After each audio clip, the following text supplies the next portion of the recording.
8 pengendara sepeda motor tertabrak truk pengangkut bata hebel di Jalan Raya Lenteng Agung, Jagakarsa, Jakarta Selatan Selasa pagi. Kecelakaan terjadi saat para pengendara sepeda motor melawan arah. Dalam video amatir terlihat sejumlah korban mengalami luka-luka terkapar di trotoar Jalan Raya Lenteng Agung, Jagakarsa, Jakarta Selatan. Selain itu juga tampak kondisi 3 sepeda motor ringsek usai tertabrak truk pengangkut bata hebel. Sementara kendaraan lain yang rusak ringan sudah melanjutkan perjalanan. Para korban luka langsung dilarikan ke rumah sakit terdekat untuk mendapat perawatan.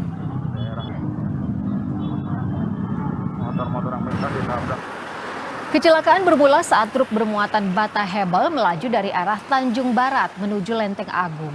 Melihat ada sejumlah sepeda motor lawan arah, sopir truk kehilangan kendali karena ramainya arus lalu lintas.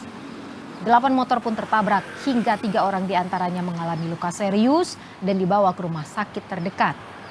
Kasus kecelakaan ini ditangani Satlantas Polres Metro Jakarta Selatan dan Polsek Jagakarsa. Berarti motor lawan arus bang ya? Iya, rombongan motor yang lawan arah. Itu korban dibawa kemana bang? Yang luka-luka itu? Jadi ada ambulans satu sih. Tahu larinya ke rumah sakit mana, saya kurang tahu. Berarti udah ada yang dievakuasi berarti warga yang belakangnya itu?